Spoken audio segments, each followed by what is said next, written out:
നമസ്തേ നമസ്തേ നമസ്തേ. ശ്രീ മഹാദേവൻ നിങ്ങളെല്ലാവരും അനുഗ്രഹിക്കട്ടെ. എല്ലാ ഗുണങ്ങളും ഐശ്വര്യവും സമൃദ്ധി എല്ലാം ശ്രീ മഹാദേവൻ തരട്ടെ. എല്ലാവർക്കും വേണ്ടി പ്രാർത്ഥിക്കുന്നുണ്ട്. അപ്പോൾ നമ്മൾ ഈ ആഴ്ച പറയാമെന്ന് വെച്ചാൽ ഉത്രാടം, തിരുവോണം, അവിട്ടം നക്ഷത്രക്കാർ, അതായത് മകരക്കൂർ നക്ഷത്രക്കാർ, അവരുടെ ഫലത്തെ പറ്റിയാണ് നമ്മൾ ഈ ആഴ്ച പറയണത്.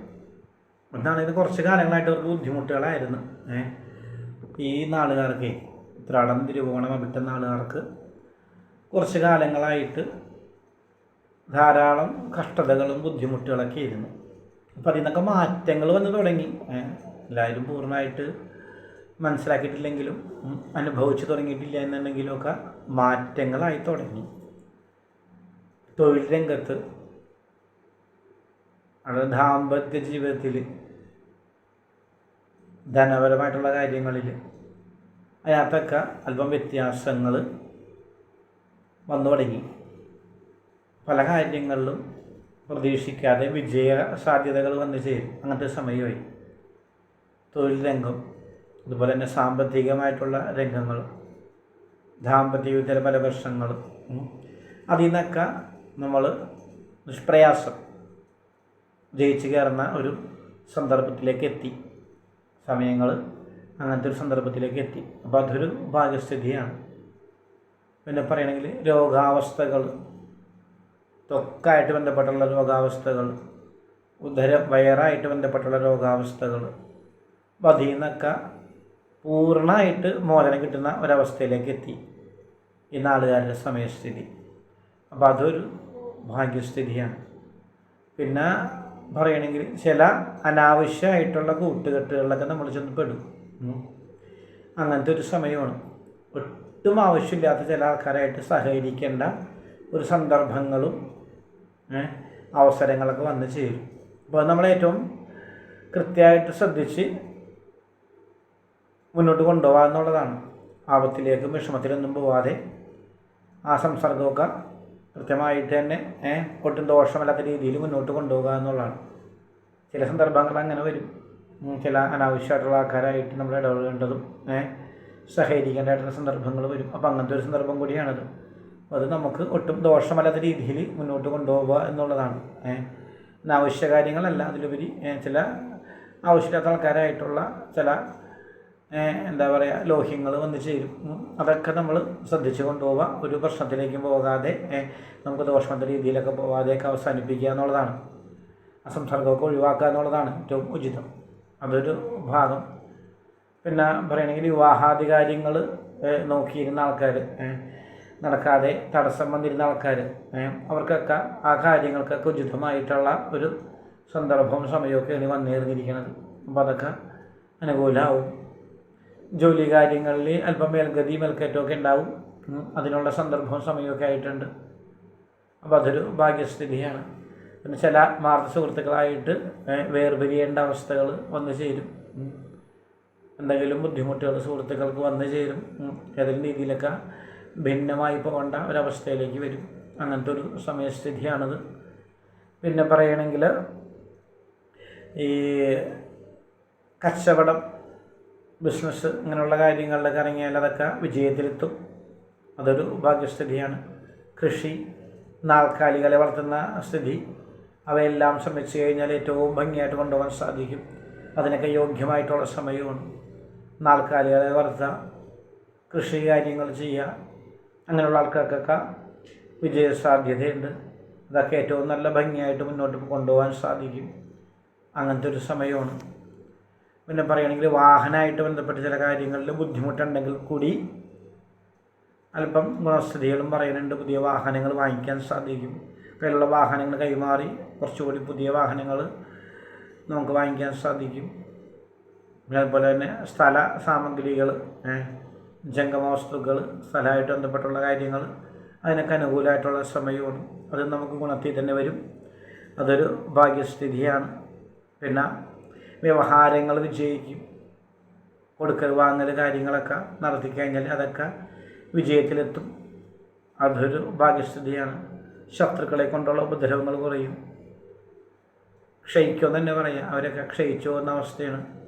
ശത്രുനാശം ഉണ്ടാകും. അതൊരു ഭാഗ്യസ്ഥിതിയാണ്. പിന്നെ പറയുകയാണെങ്കിൽ യാത്രകൾ ചെയ്യാൻ സാധിക്കും. അനവധി തീർത്ഥാടനങ്ങൾ, കുടുംബമായിട്ടുള്ള സന്തോഷ നിമിഷങ്ങൾ, അതിനൊക്കെ സാധിക്കും. സന്താനങ്ങൾക്ക് ചെറിയ ബുദ്ധിമുട്ടുകൾക്ക് സാധ്യതയുണ്ട്. ഈ നാളുകാരുടെ ഉത്രാട തിരുവോണം അവിട്ടം നാളുകാരുടെ സന്താനങ്ങൾക്ക് ചില ശാരീരിക ബുദ്ധിമുട്ടുകളുടെ അലസതയൊക്കെ വരും. അപ്പോൾ അതൊക്കെ ഏറ്റവും നന്നായിട്ട് ശ്രദ്ധിക്കുക എന്നുള്ളതാണ്. അതൊന്നും ബുദ്ധിമുട്ടിലേക്ക് പോകാൻ പാടില്ല, ശരിക്കും ശ്രദ്ധിക്കണം. പിന്നെ എപ്പോഴും ഗുണമായിട്ട് വരുന്ന സന്ദർഭങ്ങളും സമയങ്ങളെല്ലാം കൃത്യമായിട്ട് തന്നെ വിനിയോഗിച്ച് സമ്പാദ്യങ്ങൾ സ്വരുക്കൂട്ടാനും കുടുംബത്തിൽ സ്വസ്ഥത ഉണ്ടാവാനൊക്കെ ആയിട്ടുള്ള പ്രവർത്തനങ്ങൾ ചെയ്യണം. നമുക്ക് ദോഷ സമയത്ത് ഇതൊന്നും ലഭിക്കില്ല. കുടുംബത്തിൽ സമാധാന സന്തോഷ കാര്യങ്ങൾ കിട്ടില്ല. സന്താനങ്ങളെ കൊണ്ട് അനവധി ബുദ്ധിമുട്ടുകളുണ്ടാവും, ജോലി കാര്യങ്ങളിൽ വിഷമങ്ങളുണ്ടാവും. അതെല്ലാം മാറ്റി നമുക്ക് സന്തോഷ സന്ദർഭങ്ങളും ഗുണമുള്ള സമയങ്ങളും വരുമ്പോൾ ഇതെല്ലാം തിരിച്ചു പിടിക്കാനും സമാധാനവും സന്തോഷമായിട്ട് ജീവിക്കാനുള്ള അവസരങ്ങൾ ഒരുക്കണം എന്നുള്ളതാണ് ഒരു പ്രധാന ഘടകം. അപ്പോൾ അതിനുള്ള സന്ദർഭങ്ങളാണിത്. അപ്പോൾ അതൊക്കെ ഒരുക്കുക. പിന്നെ ഇവരുടെയൊക്കെ ഭാര്യമാർക്ക്, ഈ നാട്ടിലുള്ള പുരുഷന്മാരുടെ ഭാര്യമാർക്ക് ജോലി കാര്യങ്ങളിൽ അഭിവൃദ്ധി ഉണ്ടാവും.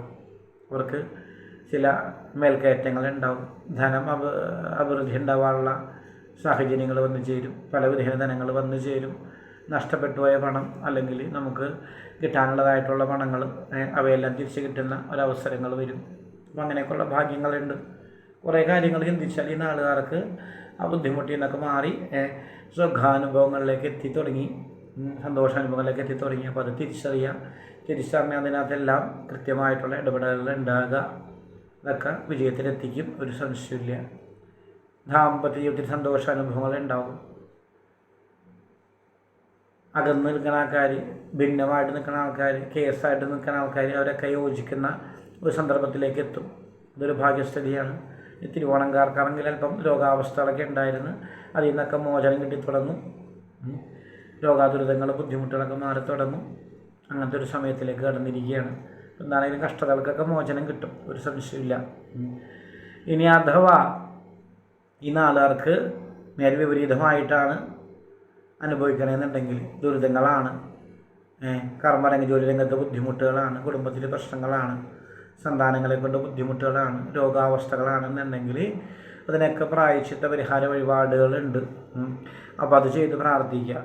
എവിടെയെങ്കിലും ഭഗവതി ക്ഷേത്രത്തിൽ, ഭദ്രകാളി ക്ഷേത്രത്തിൽ ഗുരുതി പുഷ്പാഞ്ജലി, നെയ്വിളക്ക് എന്നിവ കഴിച്ച് പ്രാർത്ഥിക്കാം. അത് വളരെ വിശേഷമാണ്. ഗുരുതി പുഷ്പാഞ്ജലി, നെയ്വിളക്ക് എന്നിവ ഏതെങ്കിലും ഭദ്രകാളി ക്ഷേത്രത്തിൽ കഴിച്ച് പ്രാർത്ഥിക്കാം.